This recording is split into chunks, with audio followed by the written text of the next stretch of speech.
Welcome to Falkirk Figures, the home of vintage action figures. And today I'm going to be unboxing some WWF Hasbro figures to add to my loose Hasbro collection. As you can see, I've got a couple of my loose figures out on display at the moment. I've got the Legion of Doom and I've got the Nasty Boys. This is the extent of my loose figure collection at the moment, because these are the only guys I've been able to get my hands on that are in really good condition, given that they're loose figures. Any other loose figures that I've bought online from various different sites, they're always disappointing. They're always something that you think, okay, I'm paying a little bit of money here, should get a decent product, and it always tends to be rubbish. So I've picked up the Nasties and LOD, the Road Warriors, and I'm relatively happy with them both. So at the moment, those are the only figures that I have in my loose figure collection, but I'm going to add to it today. So the Nasty Boys, yeah, I picked them up completely loose on eBay. They weren't in a battered up card, a foreign card. They were just loose figures, so an absolute steal to get these guys in the condition that they're in. Action still works. They don't have really much paint loss, if anything. So they're good looking figures, and I got them for just a few quid. I think it was something like £7.50 or something I paid for them. It was unbelievable. Slightly different story with the Road Warriors with the LOD. I picked them up as a graded loose tag team. So they've been graded by UK graders, but the case that they came in was completely bust. It was cracked, there was a hole in it. So the person selling them, I think, just wanted to recoup some kind of money from their investment. I think it was 20 something pounds I ended up paying for the LOD tag team. They were graded 85 by UK graders, but they look close to mint to me. I don't really see any issues with either of them. They don't seem to have any paint loss, or certainly their actions all work and stuff. So 85 grade from UK graders, but look close to mint to me. So that's why those guys are the current extent of my loose Hasbro collection.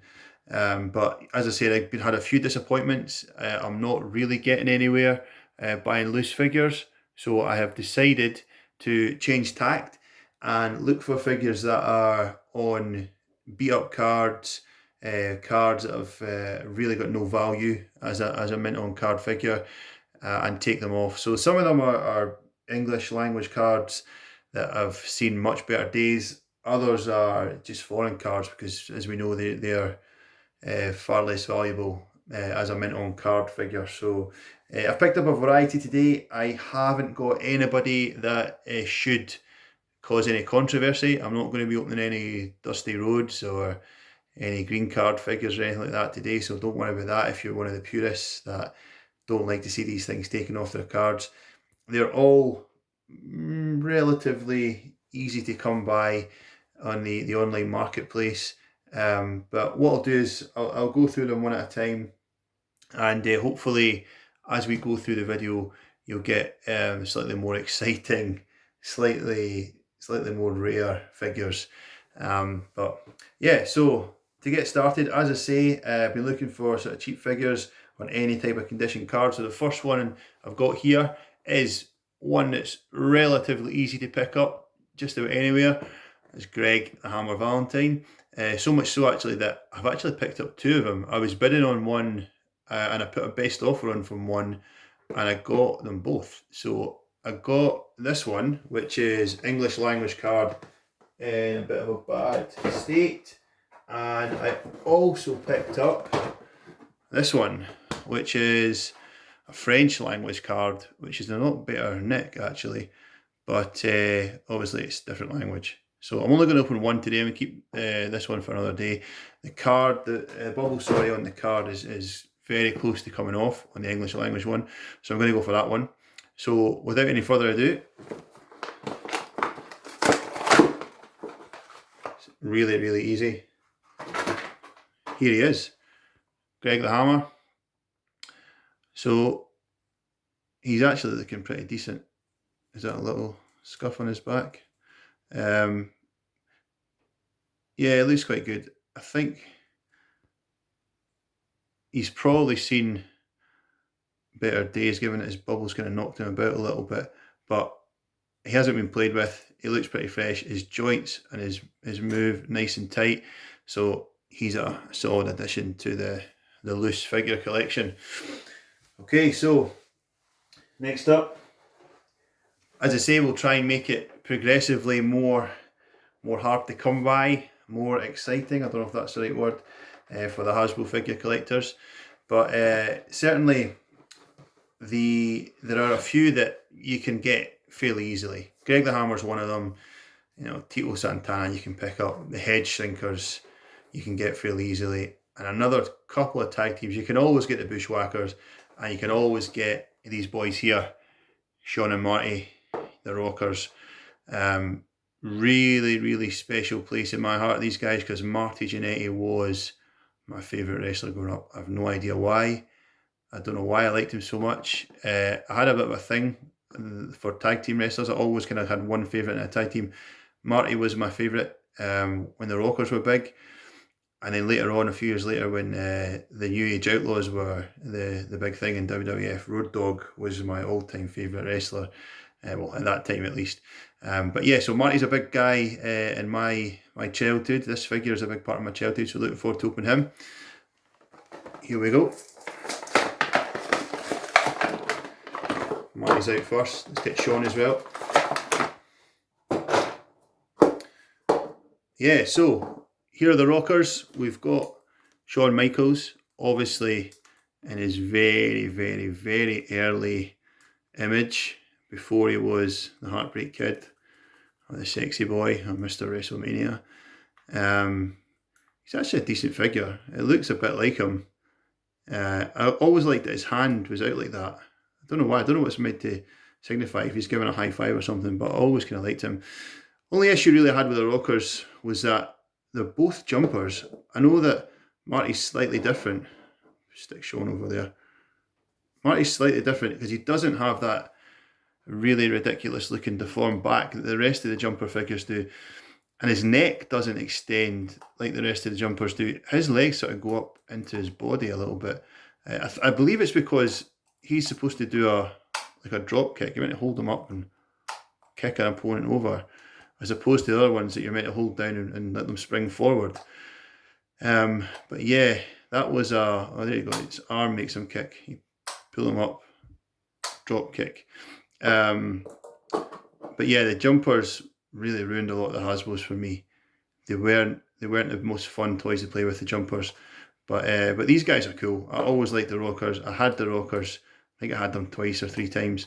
They were a big part of my childhood as well. So really happy to be getting mint versions of them. Oh, stand up, Sean. Mint versions of them to add to my collection. Yeah, so this is where it gets slightly more interesting, because of the remaining figures I've got to open up. These guys all have accessories. So I'm still going to try and move through the line from the kind of easier to find to the harder to find. Remembering that there's nobody here that's really hard to find. But next guy I've got, one of the originals, one of the OGs, one of the Series 1 guys is Brutus the Barber.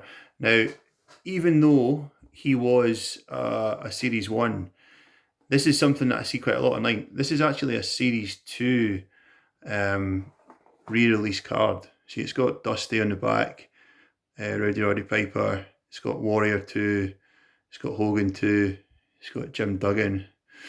Yeah, I see a lot of people putting these online, selling these online and saying this is a misprint or a factory error or something because it's a Series 1 figure on a Series 2 card. That's just not the case. These guys were re-released. A lot of them were re-released with the second and even the third wave of figures. So you're actually better. It's more rare to have one of these guys on a Series 1 card. But I see a lot of people putting this up for ridiculous prices online and saying that this is a factory misprint or a mispacket, which is nonsense. The way you can tell, obviously this is a foreign card. Spanish card, but the way you can tell if it's a Series 1 original is that obviously the back of the packet only has the Series 1 figures on it. So that's like Warrior, that's a jumper, the Hogan that has the Gorilla Press Slam, the original Macho Man, that type of stuff. But here above the WWF logo, the Series 1s don't have the official wording across the WWF logo. I have no idea why that is. I don't know. That only came in with Series 2. I don't know why that's a thing, but it certainly is a thing. So if you're looking to see from what series the figure was released, that's a dead giveaway. If there's no official above the WWF logo, then it's probably a Series 1. Okay, so let's get him opened up. Ooh, that's coming off pretty easy. So, oh, Sean, come on, man. Here's Brutus again.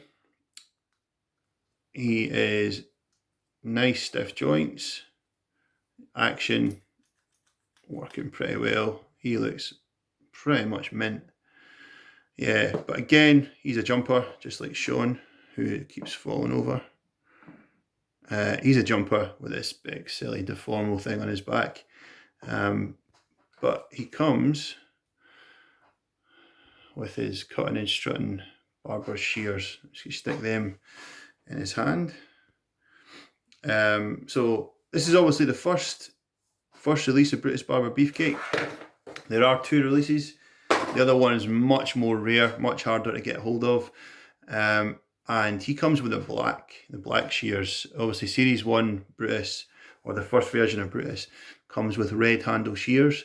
And even just the black handle shears that the second release of Brutus comes with the zebra print trunks, they're difficult to get your hands on in themselves. So you do see some people kind of faking it online, taking the red ones and colouring them in, changing the colour to try and make a few quid. But don't be fooled. Red shears belong to Pink Pants Brutus, and black ones belong to Zebra Pants.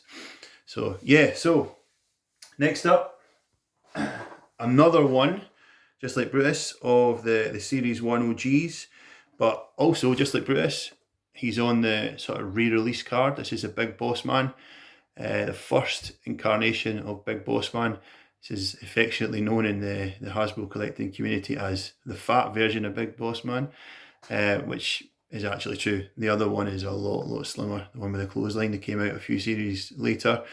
Yeah, so same thing. He's a Series 1 figure. He's one of the first guys that came out, but he's on a re-release card here. So he's on a card that've got some Series 2 and 3 guys in the back, and he's got that word official above the WWF logo. So even though he's on a Spanish card, you know, he's not an original Series 1 release. He's a re-release later on in the series. But exact same figure. So we take him off his card, and he has his nightstick as well. This one's actually a bit tougher to get off. There we go. So Bossman does the jailhouse jam, it's called. Don't know what it's meant to be. It just basically, his arms just go down. It's actually pretty stiff. See if I can click it around. Yeah, so he just lifts his arms up and they kind of go down themselves. I'll stick his old nightstick in. There you go. Yeah, he's pretty cool actually. Really looks like him. I know that some of these figures are criticised for being a bit too cartoony, but that's spot on for the Bossman. So anyway, adds him into the collection. As I say, it comes with his nightstick, which is always hard to find accessories after the fact, especially now 20, 30 years after the fact. So next up, again, hopefully these are getting a little bit more exciting as we go on. Next one is a guy that I had when I was growing up, but never really understood. It's the Honky Tonk Man. So I had Honky. My lasting memory of Honky is that his fingers would snap off and the inside of his hand would be blue like his suit, and it kind of ruined the whole thing. He never got played with much after that happened. But I didn't actually know who this was when I first got it as a kid. I thought it was Elvis. Obviously, he's meant to be like an Elvis impersonator. That's his whole gimmick, his whole thing. But I remember getting this figure as a kid and thinking if it hadn't been for the fact it was on a WWF card, I wouldn't have picked up this guy and thought there's a wrestler. You know, we didn't see much wrestling when I was in primary school. Most of my knowledge of wrestling was through the Panini stickers that we would trade in the playground, and also some people would bring in like home videos, Coliseum video classics, and they would get passed around for people to look at. But in terms of like what was currently going on in wrestling, it was tough to stay up to date because at that time it was only really on Sky. There was no terrestrial TV. Not everyone had Sky, and like me, I mean, we had Sky in my house, but my dad just would not let me watch wrestling on it. So it was hard to stay up to date with what was going on with the wrestling. And when this guy came out, I was just confused. But as I say, I had him. He was part of my collection back then, and we'll see how he looks when we open up just now. So again, comes with an accessory, comes with his guitar. This one's actually really tough to open.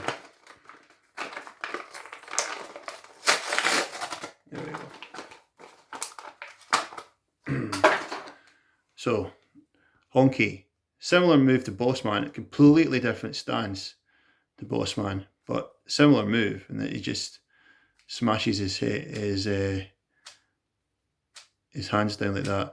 I think his move was called the shake, rattle, and roll, but that's really not what it looks like. But anyway, yeah, so he comes with this guitar accessory.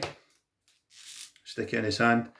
It was always cool to have a wrestler that had an accessory, because then when you're having your matches with toys, you can have a sort of, I suppose it was before the era of hardcore matches, but you can have some weapons involved. It was more sneaky shots behind the referee's back and stuff. But yeah, he's looking pretty good, looking pretty sharp, so he'll go into the collection. Yeah, so getting to the end now. But this one I'm really, really happy with. I picked this guy up on eBay, and it was an Italian guy that was selling this figure. And I saw it when it was in its like the last day of its auction, and it was sitting there for €10, and I watched it and thought, you know, that'll go up. But then I got the little alert later on my phone saying that it's going to expire in 15 minutes. I went and nobody had bid, so I put in the €10 bid and won. And I was a bit shocked to win, because it's quite a hard to find figure, especially mint, especially new. And the guy emailed me and said, "Oh, it was auctions only for people in Italy. It'll cost too much to send it to the UK." And I said, "Well, how much will it cost?" And he said, "It'll cost €15." And I said, "Mate, send me it. You know, €10 for the figure, €15 for postage. That's like probably about £20 all in. And for £20, I'll take a mint on card Series 1 Ted DiBiase." Yeah, so obviously this is a really poor card, and the bubble's not only yellowed, it's got a few cracks in it as well. But I mean, it's factory sealed. It's the first edition of Ted DiBiase, which again, one of the Series 1 OGs, as you can see there, no official above the WWF logo. So maybe this is a proper OG Series 1, even though it's on Italian card, I think. Yeah, but looking forward to opening this guy, because this guy is, for me, one of the ones that sort of defined the Hasbro series in the early days. You know, you had to have $1 million man, and people didn't like, I hear people saying that they don't like he's in his entrance gear. I love that he's in the entrance gear, because that, for me, is what he looks like. You know, a guy in black trunks or white trunks doesn't really mean much, but that is what the image of Ted DiBiase, like this picture here, is him in his suit. And again, comes with this accessory, comes with the $1 million championship belt. So let's get him opened. That's almost falling away as it is. Belt sliding straight out. There we go. Yeah, it actually looks immaculate, but I don't know how good his action's working. Oh yeah, it's okay. That's not too bad. I thought for a minute there his action had gone. But no, this is a guy that I actually tried to swap for him a few times before. before I managed to get him in my own collection, I tried to swap him. I tried to get people to swap me him, basically, to give people some of my doublers that I picked up at Christmas or my birthday, to try and get a DiBiase in my collection, but it was just not happening. Nobody would do it. But eventually I did get him, and he was one of my favourites. There's his belt, $1 Million Championship. I'll see if I can get it around his waist. Yeah, there's a bit of discussion about the championship, the $1 Million Championship, because there are two versions of it, as you probably know. There you go, stick it around his waist, $1 Million Champ. Yeah, so there were actually three versions of the $1 Million Man that came out. Two of them came with belts, and there were two different belts. So some people say you have to watch out if you're buying these loose with the belt, because this is a belt obviously that's meant for this $1 Million Man, and the other $1 Million Man, the one in the green tuxedo, that's got a longer belt, because I think he needs it to go around his body. He's got a different moveset, and it's also a different colour, slightly darker colour. So with that in mind, let's check it out, because the last figure I've got to open up today is the second $1 Million Man, Ted DiBiase. So this guy's on an English card, not that great, to be honest with you. It looks though like it's been distributed in a different country, because I think it's got an Italian distribution sticker on the back, and up here, the company that I suppose, I don't know if they're a Hasbro subsidiary or something, but they distributed these toys in Europe. I think it was called Gigi or Jiggy or something like that, and they used to have their little logo here on English-speaking cards that have been distributed in Europe, and it looks like someone's taken this one off. So even though this is an English card, I think it's come from the Italian market. But yeah, so English language all over, with the Italian distribution. Not in the best of shape, certainly not in the kind of shape you would be able to trade it as a mint on card, sort of vintage figure or anything like that. So let's get him opened up. As you can see, just as I was saying with the belt, much longer on the back of the green card, green tux, Ted DiBiase. Ooh. There we go. So $1 Million Stomp, oof, is the move that the green tux Ted DiBiase has. Now, he was a big guy in my collection as well. I loved him. I thought the green tux guy was every bit as good, if not better, than the black tux. It reminds me of when he was with Virgil, when Virgil was his bodyguard in the WWF. That's when he was, you always seen him in the green outfit.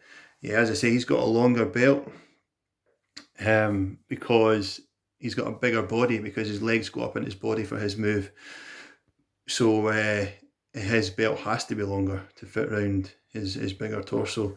Yeah, I remember sort of distinctly one time out shopping with my mum and my sisters, and they were in a shop that I don't think exists anymore, called What Everyone Wants, and I was not having it. I wasn't happy to be there, and when they were looking at clothes and stuff, they said, go and look in the toy section, just go entertain yourself in the toy section.